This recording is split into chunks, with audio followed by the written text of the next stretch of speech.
말씀을 대하기 전에 먼저 잠깐 기도하겠습니다. 하나님 아버지, 이 시간 저희들이 주님의 말씀을 듣기 원합니다. 부족한 종을 세워주셨사오니 종의 연약한 모습은 감추어 주시고 하나님의 말씀만이 온전히 증거되게 하여 주옵소서. 감사드리고 우리 주 예수 그리스도의 이름으로 기도드립니다. 아멘. 사람을 가리켜서 흔히 사회적인 동물이다 그런 말을 하지요. 그 한자로 사람 인자도 서로가 서로를 의지하는 게 사람이다 이렇게 말하지요. 사람은 이렇게 다른 사람과 이렇게 관계를 맺고 살아가는 그런 존재입니다. 그러니까 다른 사람과 맺는 그 관계가 어려워지고 갈등이 생기고 순탄하지 않으면 정서적으로 우월해지지요. 사람에게 있어서 이렇게 다른 사람과의 관계라는 것은 어떻게 보면 환경하고 같습니다. 여러분, 이 환경이라는 것은 생명체가 살아갈 때 뗄래야 뗄 수 없이 아주 필수적인 것이지요. 물고기한테 물을 떠나서 살라고 할 수 있습니까? 물고기는 물을 떠나면 죽습니다. 나무도 마찬가지지요. 나무가 만약에 그 땅을 떠나면 어떻게 되죠? 죽는 거예요. 사람도 사람을 받쳐주고 있는 그 환경을 떠난다면 사람은 살아갈 수가 없습니다. 그러니까 사람에게 있어서 다른 사람과의 관계는 이 물고기에게 물같이 그리고 나무에게 땅과 같이 사람에게는 일종의 환경이기 때문에 다른 사람과의 관계를 끊어서 살 수가 없어요. 그런데 사람한테는 이런 다른 사람과의 관계만으로도 채워지지 않는 갈급함이 있습니다.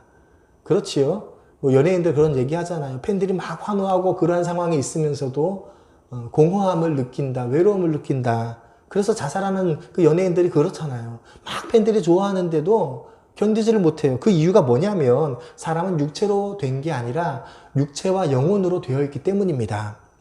인간이 떠나 살 수 없는 가장 큰 환경은 하나님이라는 환경이에요. 사람은 하나님을 떠나서는 절대로 살아남을 수가 없습니다. 모든 사람들이 불행하다고 느끼고 힘들어하고 외로워하는 이유는 하나님과의 관계가 단절되었기 때문이지요. 사람은 죄로 인해서 하나님과 분리가 되어 있습니다. 그러니까 하나님과 분리가 된 이후로 어떠한 갈급함, 그러한 외로움을 느끼고 불행함을 느끼는 것, 그것이 바로 인간의 실상이라는 거예요. 그래서 사람이 겪고 있는 이 영적인 갈급함의 문제, 고통의 문제를 해결하기 위해서는 그 문제의 원인을 회복해야 되는데 그 문제의 원인이 뭐냐면 하나님과의 관계를 회복하는 거예요. 하나님께로 돌아가는 거예요. 여러분, 행복이라는 것은 하나님께서 사람에게 주시는 거예요. 여러분, 물질적으로 아주 풍요로운 나라, 부자 나라에서도 사람들은 외로워하죠. 근데 물질적으로 아주 어렵고 힘들지만 사람들이 행복합니다. 그 이유가 뭐예요? 물질적인 것은 내 육체의 만족함, 내 육체의 필요를 채우는 것이고 내 영혼의 만족함, 내 영혼의 필요를 채우는 것은 전혀 다른 문제라는 거예요. 그것을 우리가 깨달아야 합니다. 사람이 겪고 있는 이 불행의 문제를 해결하기 위해서는 하나님께로 돌아가야 합니다. 원래 인간은 창조될 때부터 하나님의 영이 함께 거하시는 그러한 존재로 지음을 받았습니다. 오늘 구약의 말씀 창세기 1장 27절 하나님이 자기 형상 곧 하나님의 형상대로 사람을 창조하시되 남자와 여자를 창조하시고 라고 말씀하십니다. 여러분, 하나님은 영으로 존재하시죠. 그러니까 우리는 이 육체 껍데기가 있는데 하나님은 이게 없으셔요. 그런데 영으로 계신 하나님께서 무엇이라고 말씀하셨습니까? 내 형상으로, 우리 형상대로 사람을 만들자라고 사람을 만드셨어요. 사람은 하나님의 형상대로 지음을 받았다라는 것입니다. 그 말은 뭐냐면 이 사람의 껍데기, 이 육체는 사람의 본질이 아니에요. 사람의 본질은 무엇입니까? 사람의 영혼이에요. 하나님께서 사람을 만드실 때 영으로 계신 하나님께서 영으로 계신 그러한 모습으로 사람을 만드셨어요. 그럼 이 사람의 육체의 껍데기는 뭡니까? 이 육체는 사람의 영혼이 거주하는 집이에요. 여러분, 사람의 영혼은 이 육체라는 집에 거주하고 있어요. 사람에게 본질은 영혼이에요. 하나님께서는 사람에게 하나님의 형상으로 사람의 영혼을 만드시고 하나님께서 생기를 그 코에 불어넣으심으로 하나님의 형상이 사람에게 있게 되었습니다. 이때 하나님께서 불어넣으신 그 생기, 이걸 이제 하나님의 호흡 이렇게 말하는데 이게 바로 성령 하나님이시지요. 그래서 하나님께서 맨 처음 만드신 사람은 성령 하나님과 교제하고 동행하는 그러한 존재로 지음을 받았습니다. 그것이 이제 하나님께서 맨 처음 만드셨을 때, 창조하셨을 때의 사람의 어떤 디자인하신 본질입니다. 하지만 죄로 인해 하나님의 영이 사람을 떠나게 되고 그때 이후로 사람의 영혼은 죽어버렸습니다. 영혼이 죽고 사람에겐 무엇만 남아요? 껍데기만 남았지요. 육체만 남았어요. 창세기 6장 3절이 그것을 말씀하십니다. 나의 영이 영원히 사람과 함께하지 아니하리니 이는 그들이 육신이 됨이라. 하나님의 영이 떠나신 이후로 사람은 무엇이 되었습니까? 육신이 되었어요. 육체가 되었어요. 껍데기만 남았어요. 사람의 영은 영적으로 죽어버렸어요. 범죄한 이후로 하나님의 영이 사람을 떠난 다음에 사람의 본질이 죽은 거예요. 사람의 영혼이 죽은 거예요. 영이 죽고 육체만 남으니까 그 다음엔 무엇만 원합니까? 내 육체가 원하는 것만 요구하고 내 육체가 원하는 대로만 살 수밖에 없어요. 육체의 소욕을 쫓아 사는 존재로 사람이 변절되어 버리고 말았습니다. 맨 처음 만드셨던 하나님의 형상이 파괴되고 사람은 육체를 추구하는 존재, 육체의 소욕을 추구하는 존재가 되었어요. 그래서 어떻게 합니까? 무엇을 먹을까? 무엇을 마실까? 무엇을 입을까? 그것만 생각하고 그것만 추구하고 그게 되면 다 된 줄 아는데 그거 이룬 사람은 공허하다고 스스로 자살하고 이러한 일이 벌어지잖아요. 그거 못 이룬 사람은 야, 저 사람 저 정도 한 50억 정도 있으면은 아주 소원이 없겠고 아주 행복하겠는데 없는 사람은 그렇게 생각하는데 있는 사람은 어때요? 갈급함을 느끼는 것. 그것이 사람의 현실이라는 겁니다. 그러나 하나님께서는 이런 사람을 그대로 버려두지 않으셨습니다. 에베소서 2장 1절 그는 허물과 죄로 죽었던 너희를 살리셨도다. 하나님께서는 영적으로 죽어버린 사람을 방치하시는 것이 아니라 그를 다시 살리실 계획을 세우셨습니다. 하나님의 계획은 한마디로 말하면 예수 그리스도를 보내시는 거예요. 예수 그리스도께서는 우리의 죄를 담당하시고 하나님과 우리 사이에 막힌 그 죄의 담을 헐어버리셨습니다. 그렇게 하나님과 사람을 화해시키는 것, 그것이 예수님께서 하신 일이지요. 하지만 예수님을 아직 영접하지 못한 사람은 예수님께서 만들어 놓으신 이 모든 것들을 누리지 못하는 그러한 상태로 있습니다. 여전히 영적으로 죽어 있고 육체만 살아서 육체의 소욕이 원하는 대로 사는 이것이 사람의 현실이라는 거예요. 고린도전서 2장 12절 우리가 세상의 영을 받지 아니하고 오직 하나님으로부터 온 영을 받았으니 이는 우리로 하여금 하나님께서 우리에게 은혜로 주신 것들을 알게 하려 하심이라. 여러분이 고린도전서 2장의 말씀을 보면 사람을 두 개의 종류로 나누고 계십니다. 세상의 영을 받은 사람, 그리고 하나님께로부터 온 영을 받은 사람. 사람을 이렇게 둘로 나눌 수가 있어요. 여러분, 우리의 육체라는 것은 영혼의 집이라고 그랬죠. 이걸 이제 집이라고도 표현하고 다르게 하면 그릇이라고도 할 수 있어요. 우리의 육체는 영혼을 담는 그릇이에요. 그럼 우리의 영혼은 무엇입니까? 신을 담는 그릇이에요. 그래서 우리의 영에 하나님의 영, 성령이 담기면 그는 하나님께로부터 온 영을 받은 사람이고 우리의 영혼에 세상의 영을 받으면 세상의 영을 받은 사람이 되는 거예요. 그것이 우리의 모습입니다. 범죄한 이후로 하나님의 영이 떠나간 뒤에 세상의 영이 사람을 지배하게 됩니다. 세상의 영은 영적으로 죽은 인간을 다스리고 있습니다. 그러나 우리가 예수 그리스도를 영접하게 될 때에 우리의 영이 살아나고 성령께서 다시 우리 가운데 임하시게 됩니다. 하지만 아직 예수님을 영접하지 않은 그 상태에서는 여전히 세상의 영이 그 사람을 지배하고 있는 것. 이것이 고린도전서 2장 12절에 말씀하시는 사람의 현실이라는 거예요.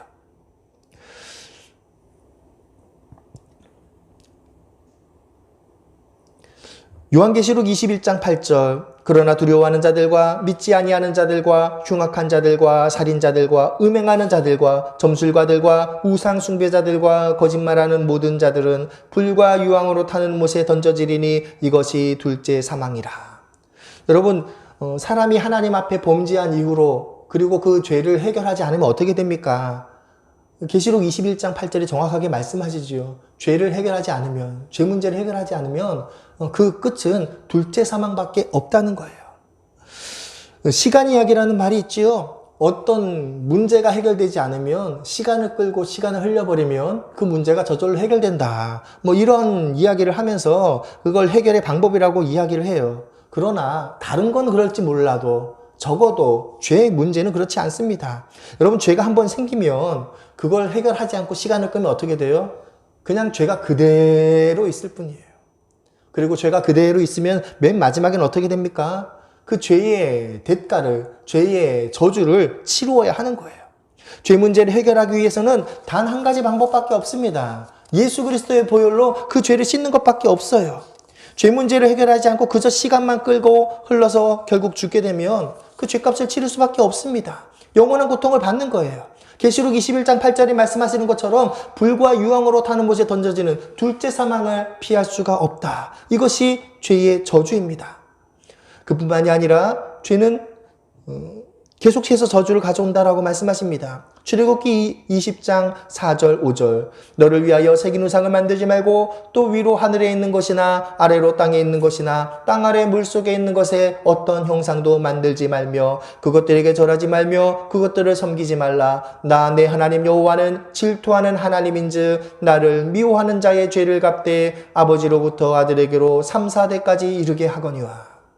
여러분 다 잘 아시는 10계명의 두 번째 계명이지요. 여러분 이 2계명의 말씀을 따르면 하나님을 섬기지 않는 사람한테는 하나님께서 저주의 벌을 내리신다라고 말씀하십니다. 이 저주의 벌의 내용이 뭐예요? 3, 4대까지 저주를 내리신대요. 여러분 사람은 근본적으로 범죄한 이후로 교만하기 때문에 하나님 말씀을 알아도 그거 부인하지요. 말씀을 인정하지 않으려고 합니다. 그러나 성경은 분명히 경고하고 계십니다. 10계명의 2계명에 나온 하나님의 말씀은 우상 숭배의 죄를 지은 자는 3, 4대 후손한테까지 저주를 내리신다는 거예요. 경고를 하고 계셔요. 왜 이 경고를 하십니까? 이 저주를 받지 말고 예수 그리스도를 영접하여 이 저주의 사슬을 끊으라는 거예요. 죄의 사슬을 끊으라는 거예요. 예수 그리스도를 영접할 때, 죄 문제를 해결할 때 더 이상 이 저주가 우리에게 오지 않는 것입니다. 더 이상 우리를 괴롭힐 수 없다는 거예요. 오히려 1000대까지 은혜를 베푸시는 하나님의 축복이 기다리고 있으니까 너희는 예수 그리스도를 구주로 영접해라. 하나님께서는 구원의 방법을 알려주셨습니다. 우리의 영혼은 이 사실이 진리임을 알고 있습니다. 그래서 모든 사람들은 하나님을 찾고 있습니다. 사람에게 영혼이 있기 때문에 이 영적인 갈급함을 알고 이것을 해결하려고 하지요. 로마서 1장 18절부터 20절 하나님의 진노가 불의로 진리를 막는 사람들의 모든 경건하지 않음과 불의에 대하여 하늘로부터 나타나나니 이는 하나님을 알 만한 것이 그들 속에 보임이라. 하나님께서 이를 그들에게 보이셨느니라. 장세로부터 그의 보이지 아니하는 것들 곧 그의 영원하신 능력과 신성이 그가 만드신 만물에 분명히 보여 알려졌나니 그러므로 그들이 핑계하지 못할지니라. 여러분 어느 나라나 어느 민족이나 다 자기가 섬기는 신이 있어요. 문명화된 현대 사회에도 미신이 끊이지를 않고 있습니다. 여러분 연예인들 뭐죠? 방송국 이런 데 보면 취재하는 데 보면 항상 나오는 게 뭐가 나와요? 고사 지내는 거 나오죠? 어떤 드라마나 영화 찍을 때 제일 먼저 고사를 지낸대요. 그걸 방송에 막 그대로 찍어서 보여주고 있어요. 여러분 이 문명화된 사회에서 사람들이 미신이라고 말하지만 당연한 듯이 고사를 지냅니다. 고사를 안 지내면 무슨 애군이 닥칠까봐 두려워하면서 그걸 끊을 수가 없지요. 모든 사람들이 그러니까 크리스찬 연예인들도 어쩔 수 없이 거기 끌려가는 일들을 우리가 다 목격하고 있습니다. 전에 한번 말씀드린 것 같은데 제가 자동차 수리를 하러 갔을 때 경험했던 거예요. 저 앞에 가셨던 어느 손님이 그 정비사 그분이랑 대화를 하는 거예요. 저는 잘 모르지만 새 차를 이제 사면 그 차가 이제 사고가 날까봐 하는 그런 의식들이 있나 봐요. 그것 중에 이제 이렇게 명태를 딱 놔야 된다는 거예요. 그래야 이 차가 사고가 안 난다. 근데 냄새가 나잖아요. 명태를 그대로 놔두면. 그리고 딴 사람들이 또 이제 너 명태 그거 매달아 놓고 황태 매달아 놓고 그러냐? 너 미신 믿냐? 이 소리는 듣기 싫고. 그냥 사고 날까봐 두렵고 그러니까 트렁크에 안 놔두고 어디에다 이걸 명태를 잘 매달아 놔야지 될까? 그거를 의논하고 있더라고요. 여러분 지금도 그런데 문재인 정권 시절 제가 기억나는데 어느 분이 장관 자리에 이렇게 발탁이 됐는데 청문회에서 떨어졌어요. 이유는 뭐냐면 창조과학계에 충분하는 이유로. 어떻게 과학기술 분야를 책임지는 사람이 창조과학이라는 그 믿을 수 없는 걸 믿냐고. 이런 사람은 장관 자격이 없다고. 그래서 떨어졌어요. 여러분, 사회가 그렇습니다. 자기들은 미신을 믿고 자기들은 신을 섬기면서도 하나님을 믿는 거는 길을 쓰고 반대하는 것이 우리가 살고 있는 현실이에요. 우리가 이 영적인 것을 분명히 알아야 합니다. 사람들 딴 데에서는 뭐라고 해요? 산업화가 되고 문명화되고 종교적인 것 미신이야 이렇게 말하는 건 기독교에만 적용을 해요. 그리고 자기들은 다른 종교 하는 건 그건 당연한 거고. 이 아주 오묘한 것들을 우리는 분명히 알아야 합니다. 여러분 왜 그렇습니까? 이게 영적인 작용이 있기 때문이에요. A라는 사람이 B라는 사람한테 돈을 빌렸어요. 나한테 돈을 좀 빌려달라. 돈을 빌렸어요. 그리고 나서 나중에 C라는 사람한테 자기가 돈을 빌려주면서 속으로 이렇게 생각을 한다고 해보세요. 야, 내가 이 C라는 사람한테 돈을 빌려주니까 A한테 빌린 돈 안 갚아도 되겠지. 여러분 그런 사람이 있다면 그 참 어리석은 사람이지요. 여러분 B한테 돈을 빌렸으면 B한테 갚아야 돼요. C한테 돈을 빌렸으면 C한테 갚아야 돼요. 이건 당연한 거지요. 여러분 누구나 이 사실을 알고 있지만 죄를 속죄하는 일에는 이거를 적용할 때 누구나 그걸 명확하게 기억하지를 못합니다. 여러분 하나님 앞에 범죄했으면 누구에게 죄를 속죄해야 합니까? 하나님께 속죄를 해야죠. 처음 사람 아담이 누구에게 범죄했습니까? 하나님께 범죄했으면 하나님께 죄를 속죄해야 되는데 근데 사람들은 어떻게 합니까? 내가 다른 사람들한테 공덕을 베풀면 내가 구원받겠지. 이상한 생각을 하는 거예요. 하나님 앞에 범죄했으면 하나님께 속죄를 해야 되는데 내가 다른 사람들한테 선행을 베풀고 공덕을 쌓으면 내가 구원받을 거야 라고 생각을 한다는 거예요. 여러분 우리는 그러한 원수의 그러한 속임에 넘어가면 안 됩니다. 여러분 그것은 그냥 원수가 우리를 속이는 생각이에요. 하나님께서는 죄를 사하는 방법을 성경에 분명히 알리셨습니다. 예수 그리스도의 십자가의 피공로를 의지하지 않고는 죄가 사해지지 않아요. 분명히 하나님께서는 회개의 방법을 알려주셨습니다. 하나님께서 정하신 속죄의 방법을 모르면서도 그냥 자기 생각으로 내가 그래도 어려운 사람, 불쌍한 사람 도와주고 선행을 하면 하나님 안 믿어도 하나님께서 나 불쌍히 봐주시겠지. 형편을 봐주시겠지. 그건 내 생각이지요. 성경이 분명히 하나님께서 말씀하신 것하고 전혀 상관없는 그러한 일을 행한다는 거예요. 어떤 사람은 자신이 가지고 있는 명예와 물질 그리고 권력을 가지고 하나님을 대신하려고 하는 사람도 있습니다. 요한일서 2장 16절 이는 세상에 있는 모든 것이 육신의 정욕과 안목의 정욕과 이생의 자랑이니 다 하나님께로부터 온 것이 아니요 세상으로부터 온 것이라. 여러분 하나님이 없어진 그 공백을 채우기 위해서 사람들이 추구하는 것 처음에는 물질적인 걸 추구하는데 물질적인 게 어느 정도 찬 다음에는 무엇을 추구해요? 명예나 권력이나 지식 눈에 안 보이는 것, 영적인 것이지요. 이러한 것을 추구하면서 하나님 없는 공백을 채우려고 한다는 거예요. 그러나 그 끝은 허무하지요.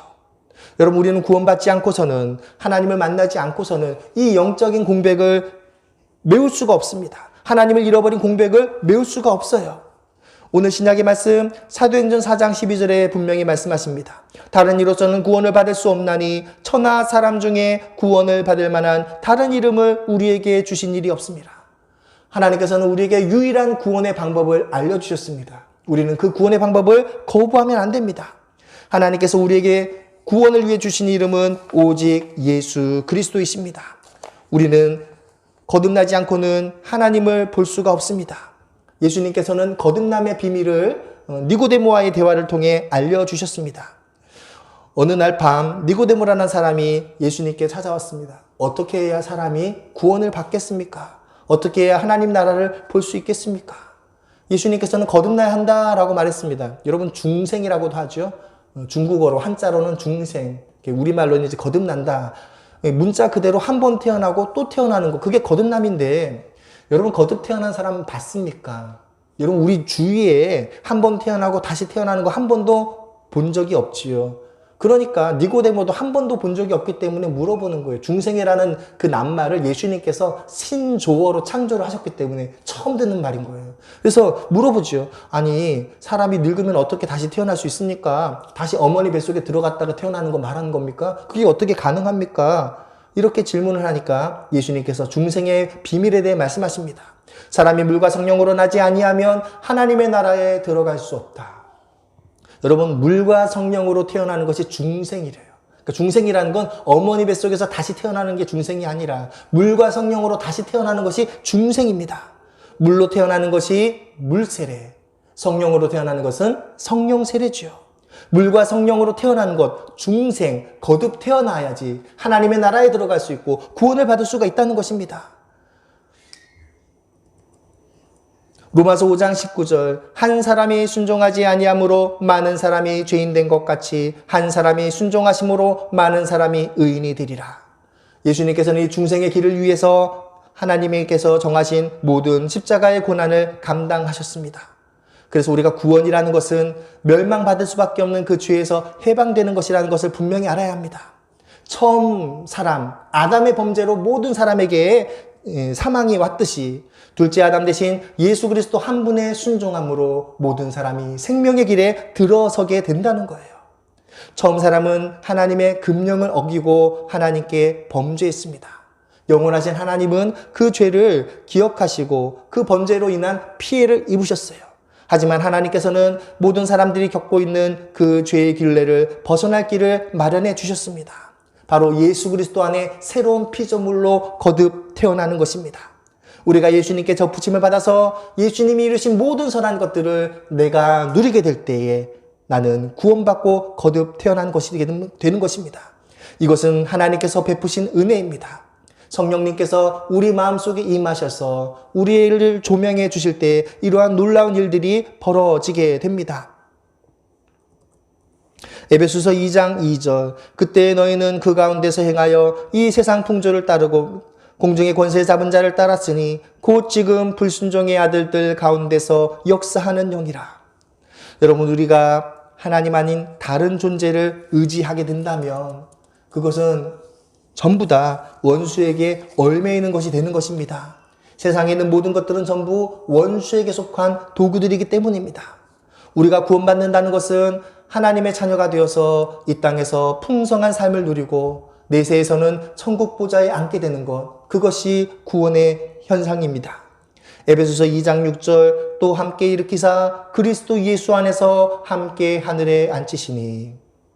여러분, 우리가 구원받고 천국에 가게 되면 어떤 일이 있냐면 예수님과 같은 보좌에 앉게 될 것이다 라고 에베소서 2장 6절이 말씀하셔요. 여러분, 아마 이 말씀 평범하게 읽으셨을 거예요. 그런데 이 말씀을 창세기 3장이랑 한번 연결해 보세요. 원수는 처음 사람을 미혹할 때 뭐라고 미혹했습니까? 이 나무 열매 따먹으면 하나님처럼 될 거야. 그 말에 사람이 홀딱 넘어갔어요. 우리가 지금 영적으로 어두워서 하나님처럼 된다는 것이 얼마나 영광스러운지 모르지요.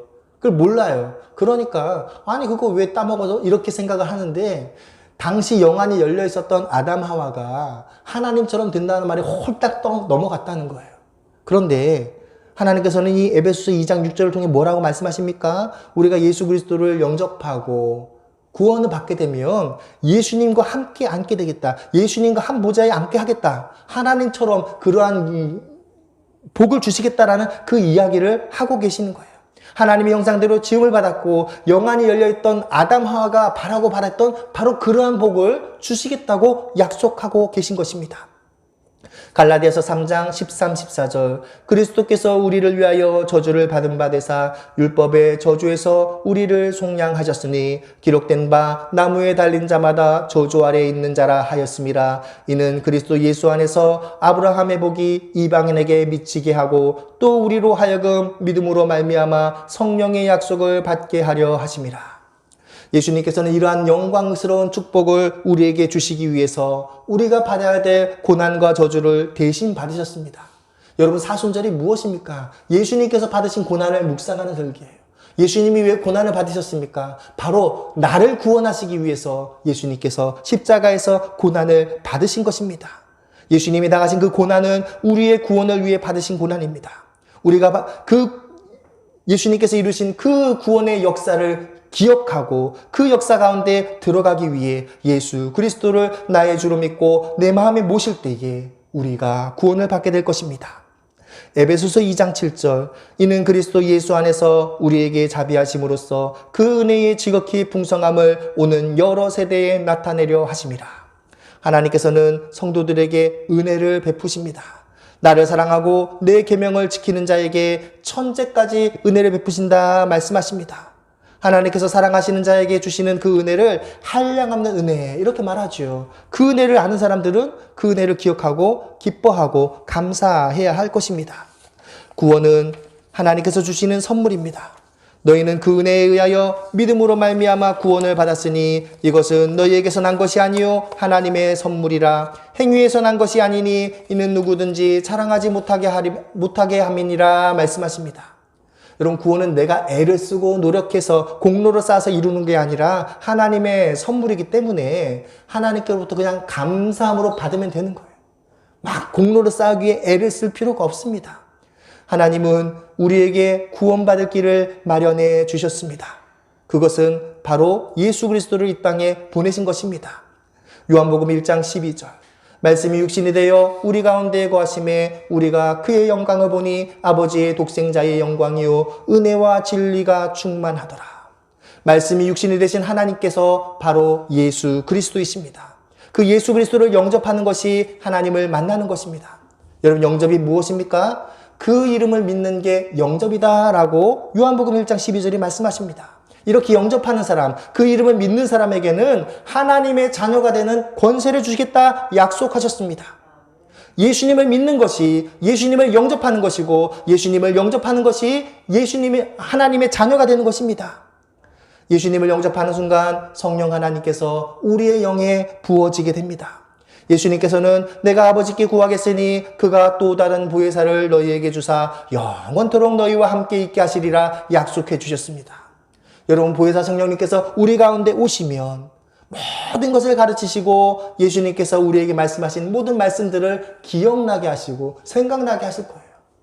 여러분, 지난 주일에도 그 이야기를 했는데 여러분, 믿은 다음에는 보면 다 맞는 말인데 믿기 전에 보면 예수 믿는 사람들이 이해가 안 가죠. 어떻게 저 사람들이 저렇게 행동하느냐 이해가 안 가는 거예요. 근데 그렇게 되는 비결이 무엇입니까? 성령 하나님께서 내주하실 때 그 모든 비밀들을 알고 깨닫게 되고 이해가 되고 그것이 공감하게 되고 그 말씀에 순종하게 되는 것입니다. 보혜사 성령님께서 나의 가운데 내주하시면 나타나는 증거가 있습니다. 그것은 예수님께서 주시는 평안함이 내 속에 임하게 됩니다. 눈앞에 펼쳐진 환경을 보면 두렵고 걱정해야 하지만 그러나 마음이 평안해져요. 왜요? 성령께서 평안함을 주시는 거예요. 내가 지금 너의 영 가운데 있다. 이걸 알리시는 사인으로 평안을 우리에게 부어주시는 거예요. 마음이 평안하고 담대하게 되는 것은 성령께서 내주하시기 때문에 나타나는 형상입니다. 성령께서 우리 가운데 임재하시면 흑암의 권세가 우리를 떠나게 됩니다. 골로새서 1장 13절 그가 우리를 흑암의 권세에서 건져내사 그의 사랑의 아들의 나라로 옮기셨으니 성령께서는 우리를 흑암의 권세에서 그의 사랑의 아들의 나라로 옮겨주십니다. 하나님의 자녀가 된 사람, 성령님께서 내주하는 사람은 이렇게 성령님의 인침을 받았습니다. 이런 사람은 더 이상 해를 받지 않습니다. 하나님께서 구원받는 자와 영원토록 함께 하시는 증거로 성령을 부어주시기 때문입니다. 성령께서는 우리를 언제나 떠나지 않고 우리 가운데 임재하십니다. 우리의 모든 삶을 인도해 주십니다. 우리가 인간의 이러한 실상을 깨닫고 예수 그리스도를 주와 구주로 영접하고 하나님께서 베푸신 천국잔치에 들어갈 때까지 성령님의 지시하심에 순종하는 저와 여러분 되시기를 축복합니다.